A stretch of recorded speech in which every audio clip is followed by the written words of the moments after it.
The NBA playoffs are here. So the NBA playoffs, they showed up after the NBA did their bubble thing where, quite frankly, I think it kind of failed. There wasn't a whole lot of seeding moving around. They did the whole 9-8 game just to get the Pelicans in, and the Pelicans sucked, so that didn't work. It was too long. By the end of it, you saw teams were just like, nah, we're just not going to play anybody anymore because what's the point? We already kind of know where we are when it comes to seeding. You were playing teams that, like, that's the thing. The one thing that really didn't make sense is you had Eastern Conference teams playing Western Conference teams. That was dumb. Like, if you were gonna have games for seeding, just have the West play the West and the East play the East. It's just a makeshift schedule. Just make it that way. It has more effect on the seeding. This was a lot of, win and hope another team loses type seeding, and it was really just kind of stupid all around. So, but here we are, the NBA playoffs with almost nothing changing from when we ended the season to where we are now, except Portland jumped in rather than Memphis. We'll start in the West. The Lakers versus Portland. Damian Lillard's going to drop 50 a game, and they're going to lose in maybe 5. I mean, it's, Damian Lillard's going to do Damian Lillard things where he is just going to, do his damnedest to try to win, but you know what's going to happen. The Lakers are just too good. They're too powerful. They're going to take it. Everybody wants to talk about how, well, the Lakers going forward, they're struggling a little bit. They're not struggling. They're fine, especially against Portland. 4-5 matchup, Houston, Oklahoma City. Russell Westbrook against Oklahoma City. This is an interesting one. It really is. And I'm going to go with Houston, but it is an interesting one because Houston with that run and gun offense, it's interesting because does it always work? I mean, you watch Houston and sometimes they just go ice cold and they struggle. And this is a team that's, likened to that what I think of Villanova sometimes when they make the NCAA tournament is all of a sudden if the threes don't fall, what the hell happens? They have no plan B. It's not like, well, if the threes don't fall, we can rely on our defense. No, you can't. Your defense sucks. So you're kind of screwed. I have Houston just because I think their offense is going to be much better. But it'll be interesting to see now. Russell Westbrook has to come back from injury. Hell, Westbrook and Harden played well together during the season, but that offense, just as Mike D'Antoni when he was in Phoenix, drew a blank there, back with the Steve Nash Suns, it didn't always work. So, he'd usually run and they'd be pretty good. They'd make it out the first round and then they'd take on a talented team and see you later. Denver, Utah.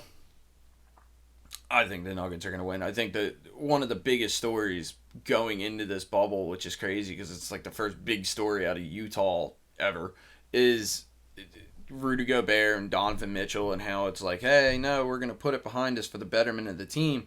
But in reality, they have had their issues before. It's just it's Utah and nobody gave a damn.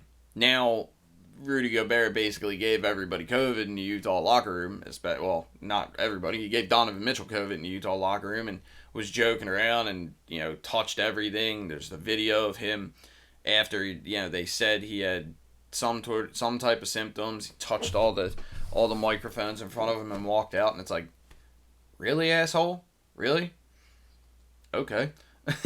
So, but I think Denver takes this. I think I think Denver is just, Utah is just not going to get on the same page. I think Denver kind of started the season a little sluggish, but they're back to playing that solid team basketball, and I think Utah is just going to struggle to get on the same page, not just because of the rift in the locker room, but because there's kind of always been that rift in the locker room between Donovan Mitchell and Rudy Gobert. You have your two young stars that just can't seem to get along, and you wonder, because it's the playoffs. Most of these games down to the wire are every possession matters. Well, down to the wire, Donovan Mitchell might just start shooting 45 shots a game. Rudy Gobert is going to be posting up, begging for the ball. I think it's just going to be a mess. I think Denver beats Utah. Probably in 5, maybe 6. And I wonder what happens with Utah moving forward. If in this offseason, after they tried to put on the facade, like, no, Donovan Mitchell and Rudy Gobert are friends. Do they move one of them, which would be Rudy Gobert? Do they move Rudy Gobert? Maybe. I'm not sure, but maybe. And finally, it'll be the Clippers versus the Mavericks. Oh, Dallas. Everybody's sweetheart this year. Luka and Porzingis, and you'd watch them on TV and think they were killing it, and then you find out they're the 7th seed. I think Dallas is a poor man's Houston, to be quite honest with you. Luka Doncic is amazing, but they're a poor man's Houston. You know, they score a lot of points, but defense be damned. You know, that's not happening. And if you shut Luka down, they have some supporting cast, but Porzingis is certainly not the superstar that everybody, trumped him up to be back in New York, and it was partially because he just played for New York, and New York sucked at the time. So, hey, yeah, great. He's super awesome. But I think the Clippers, it's another one. I could see this one as a sweep. Maybe 5 just because Luka goes off for one game and gets them one win. But I think Dallas is a team building still for the future. Keep building around Luka, but I think the Clippers are just they're set out there to win a title this year. Bounce over to the Eastern Conference. Now I'm cheating a little bit because this game just ended. The Orlando Magic took the Milwaukee Bucks in Game 1, 122 to 110. I still absolutely think Milwaukee's going to win the series, but 5-6 games, not bad for Orlando. It's kind of just basic guys. They're missing one of their young superstars in Jonathan Isaac. Superstar's a lean word, but from Orlando, he's a superstar. Milwaukee's going to take this in 5, maybe 6, but Orlando with a 1 win today. I think the win over Orlando shows what you're going to see a lot of these series, maybe in Game 1 or 2, is Milwaukee was very lazy with their players by the end. They weren't playing them fully. Giannis got suspended, but even in certain games they weren't playing guys full games, even though it was close because they had all but locked up the 1 seed. So why wouldn't they? Second would be Indiana and Miami. Excuse me. This one's tough. This one is 2 teams that play exactly the same way. I'm going to go with Indiana. I think Indiana made a push since getting in the bubble to get not only up to the 4, but people don't realize the Sixers were hot on their tail for 4, 5, 6 were all right there. And Orlando jumped Miami and Miami was hot at the beginning of the season and they cooled off and they kind of floated average down the rest of the season. And I think Indiana is going to come out and I think they're going to play really well, really solid basketball. I think this could be a series that goes to 7, but I think Indiana is going to come out on top just as a team as well that's been together longer. That's a core that's been around.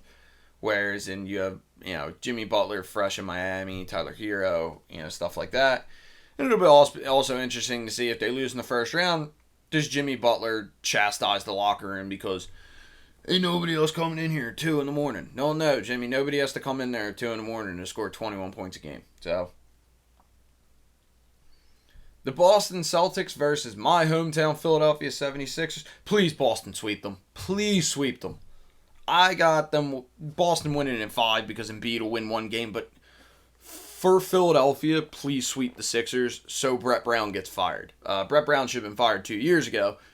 Please sweep them so Brett Brown's pick and roll offense and drop back defense is no more, and a super talented team can finally win basketball games. I think it's kind of funny that Boston might do something that is going to do something that helps the Sixers for years, and it's ironic because it's going to hurt Boston. So thanks for that, Boston. Boston's just going to dominate. Every one of these games is going to be close till the end, and then just as happened last night, the game's close to the end, they're going back and forth, and then the Sixers just fumble it. They just bungle it away, and it's like, if you watch Game 1, Embiid a man possessed down there because Tyson Cantor can't stop him. Boston's even going small late in game, and as Boston's making a run, you have Alec Burks trying to play hero ball. Tobias Harris trying to play hero ball. It was a 4-point game with 2 minutes left. They had a possession that took 20 seconds and Embiid never even got the ball. Really? That's your offense? He's your best player. Come on.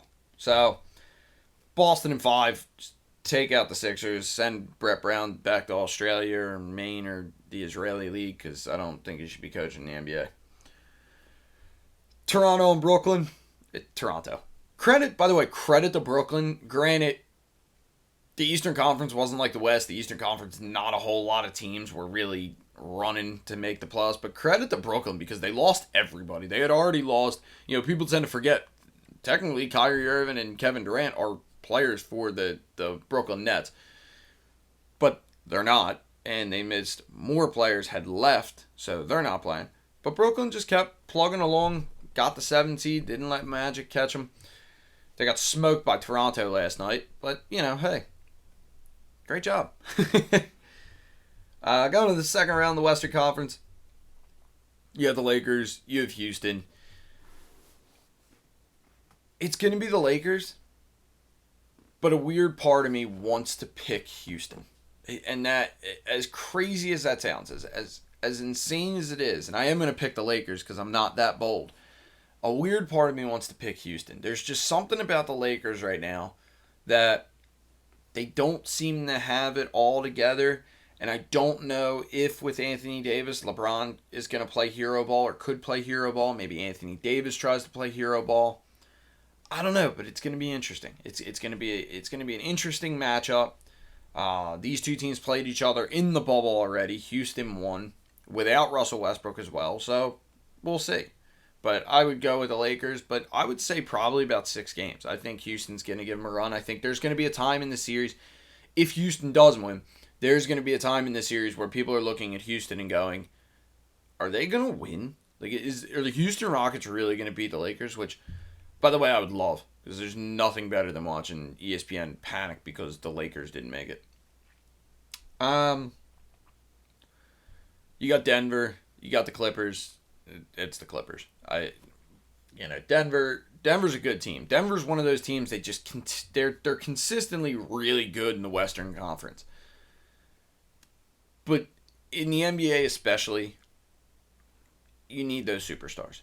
Denver's that team that in any other league, in baseball, in football, in hockey, when they get to the playoffs, you don't know because they can always win a game. Nobody's just going to outright trounce them every game. But every team's got superstars that they don't have, and they're going to win by 6. You know what I mean? Jokic, Jamal Murray, they're all really good players, but they're not superstars. That's just the reality of it.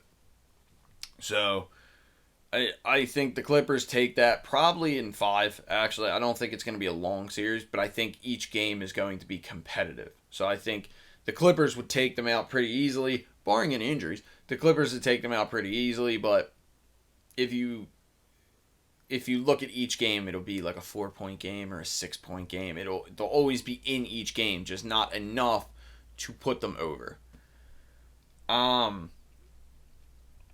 Milwaukee, Indiana. Milwaukee rules the Eastern Conference Central with an iron fist, and they're going to do it again.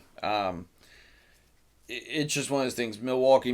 Indiana matches up poorly with Milwaukee, and that's just the reality. You need somebody that can shut down Giannis, and then you win against Milwaukee. That's kind of the obvious one. Is you shut down Giannis, you win the series. Congrats. Indiana doesn't have anybody that can do that. We saw that all throughout the year. Milwaukee's going to steamroll them. That's a 5-game series at best. It's just, Indiana, that pace of, kind of like a methodical pace of offense, an efficient offense, but it's not going to be enough to take out Milwaukee. Then you have Boston and Toronto, and I think it's another one that's just, the Eastern Conference is not going to be close because I think Toronto is going to crush them. I think Toronto has just been really good this entire break. They lose Kawhi, and you look at them and you're thinking, well, they're easily going to fall to the 5 or the 6 seed. But no, they lost Kawhi and just continued to play the same type of basketball they have. So, okay. I mean, Pascal Siakam's been struggling to find his groove a little bit in the bubble, but I think they take out Boston. I think it will be interesting to see a Kemba Walker in his first competitive playoff series. The ones, I think he might have went like one time with Charlotte, but the first round series against the Sixers isn't competitive. Brett Brown sucks as a coach. It'll be interesting to see him in his first playoff series, but I think this just comes down to all-around team basketball, as well as the way Toronto plays Boston, I think just works out perfectly for Toronto. So then we have the two LA teams go at it in the Western Conference. I got the Clippers. I got the Clippers in 6. I just think there's something about Kawhi being Kawhi. I think he's going to help, but I think Paul George this year really has been so close so many times. I think now you're going to see him finally just go, no, I'm going to go to the finals now. I want to get there. So I'd like to see that. I'd like to see the Clippers win. I also think Doc Rivers is a better coach than Frank Vogel. And I don't think Frank Vogel's a bad coach, but I just think Doc Rivers is absolutely a better coach than Frank Vogel.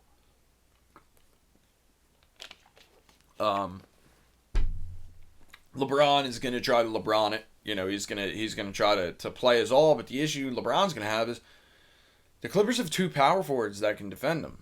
And, you know, you look at the Clippers bench, while they're not great, the Lakers' backup center is Dwight Howard. Dwight Howard blows. He's horrible. I mean, you want to talk about zero chemistry with anybody. You watch the Lakers when Dwight Howard's on the court. It's a mess. He can't make a bucket. He stands like 8 feet away from the foul line when he gets fouled, so he's automatically missing them. He really doesn't even rebound that well anymore. He just looks lazy, kind of still wants to be that superstar he was in Orlando, but isn't. So he tries, but it just for the detriment of the team. And I think that's going to be the difference. I think the starters are going to keep themselves close, but the bench is going to come in and the Clippers are going to take out the Lakers just based on bench. I mean, the Clippers early in the season were struggling a little bit, but since the second half of the season, they kicked it on and started doing well. You know, a lot of people thought both the Clippers and the Sixers would do that, but nope, the Clippers have a good coach. And then lastly, it's Toronto, it's Milwaukee, it's a repeat of the conference finals of last year. Sorry, my air conditioner turned on. It's a repeat of the conference finals from last year. The same thing happens. Toronto walks right through them. For multiple reasons. One of which is this. Giannis is tired. He'll never win in Milwaukee, and the main reason why is because, especially in the playoffs, you really figure out that, they need him. He's playing a brutal game every game, even against the Magic.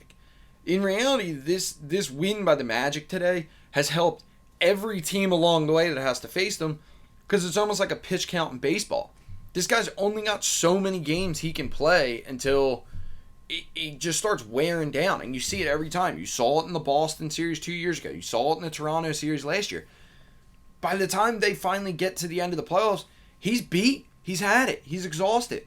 And it's not that Milwaukee has a bad supporting cast. The problem is they're a supporting cast that when the lead actor's gone, they're not good. Chris Middleton making $120 million. I don't care. He's not that good. So I don't want to hear that. So I definitely see Toronto just dominating again. They play that smart team basketball. Giannis is just beat from carrying the Bucks all the way up into the finals, the conference finals. And I think Toronto takes them in probably about 6 games, maybe 5. I mean, they just, even without Kawhi, I don't think the Bucks have enough to carry themselves through the playoffs in so many games. So many games in such a short period of time. I just don't think they have it. And then you have the rematch, the guy who left the team that he just won a title with against that team. You'd have the battle of the 2 seeds, the Clippers and the Raptors. And I think the Clippers are going to take the series. I think it's going to be a good series. I think that would be a series that goes 7.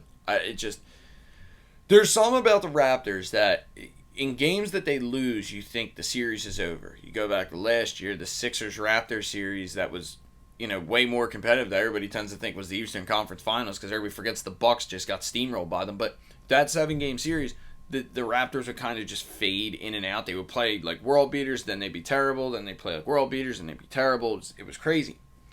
Well, I think that's the same thing that's going to happen in this series. I think the the Clippers will be able to impose their will in some games and not in others, if that makes sense. The Clippers can well outscore the Raptors. I mean, there's no doubt in anybody's mind that the Clippers are just going to outscore the Raptors if it just came down to a scoring battle. The Raptors, however, are a defensively sound team that's going to try to slow the pace down and keep it to where they want it to be. In some games that'll work, in some games it won't. And I think it's going to work more for the Clippers than the Raptors when all is said and done. I think the Clippers would end up taking it probably in 6 or 7. And I think one of the biggest issues is I think Kawhi's going to play well, but I think once you get to the NBA Finals, Paul George is going to win Finals MVP because I think he's had enough of being the today's Tracy McGrady or today's Allen Iverson, where he's a superstar that just isn't winning titles. Well, now it's time to win a title. He got traded to the Clippers. He asked to be traded to the Clippers. He's going to go to the Clippers. I think they're going to win. They're going to win the title. Doc Rivers gets a second title. Good for him. I always like Doc Rivers as a coach. And maybe their assistant coach Sam Cassell wants to come over to Philadelphia. Be a good coach. That's just a thought. But that's how I see it. I got the Clippers taking the was it the Larry O'Brien Trophy? Yeah, Larry O'Brien Trophy. Then finally,